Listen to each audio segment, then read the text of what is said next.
असुरों के हितैषी नारद मुनि। इस ब्रह्मांड में कहीं कोई बात हो और वह नारद जी के कानों में ना पड़े और उसका प्रचार ना हो, यह कदापि संभव ही नहीं। उन्हें तो संचार तंत्र का आदि गुरु कहना अधिक उपयुक्त होगा। एक बार वैकुंठ लोक से चलकर नारद जी सीधे मथुरा के राजा अत्याचारी कंस के पास पहुँचे। कंस ने नारद जी का समुचे आदर सत्कार किया और उनके दर्शनों के लिए आभार प्रकट किया। कुछ पल शांत रहने के बाद नारद जी ने कंस से कहा, राजन, अब अत्याचार करना बंद कर दो, क्योंकि तुम्हारा वध करने के लिए तुम्हारी बहन देवकी के गर्भ से 8वीं संतान के रूप में स्वयं नारायण अवतार लेने वाले हैं। यह सुनकर कंस क्रोधित होकर बोला, यदि ऐसा होगा तो मैं अपनी बहन देवकी को ही मार डालूंगा। नारद जी ने उसे समझाते हुए कहा, राजन, मूर्खता मत करो। अभी से बहन की हत्या पाप अपने सिर पर क्यों लेते हो?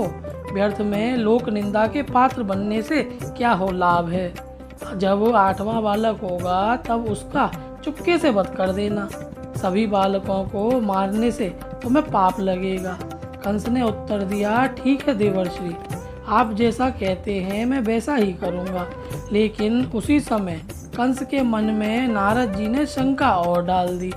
उन्होंने एक कमल का फूल मांगकर उसे देखते हुए कहा, राजन, इस कमल के पुष्प को देखिए, इसकी पंखुड़ियों को कहीं से भी गिना जा सकता है। फिर यह कैसे पता चलेगा कि देवकी का कौन सा पुत्र 8वां होगा? यह सुनकर कंस सोच में पड़ गया। कहे तो आप ठीक रहे हैं, फिर तो मुझे देवकी के सारे बच्चों को मारवाना पड़ेगा। नारद जी ने उसे चेतावनी देते हुए कहा, मरवाना नहीं, मारना होगा। दूसरे पर भरोसा करना ठीक नहीं है। जो काम करो अपने आप हाथों से करना। क्या पता कहीं चूक हो जाए तो फिर तुम्हें पछताना पड़ेगा। एक बार यदि देवकी की 8वीं संतान का जन्म हो गया तो फिर तुम्हें कोई नहीं बचा सकेगा।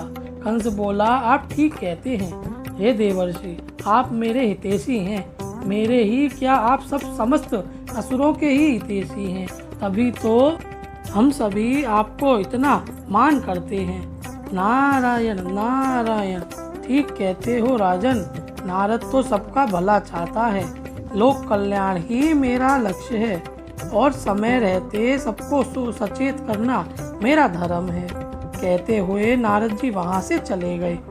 नारद जी के उकसाने पर कंस ने देवकी के 6 बालकों की हत्या कर डाली।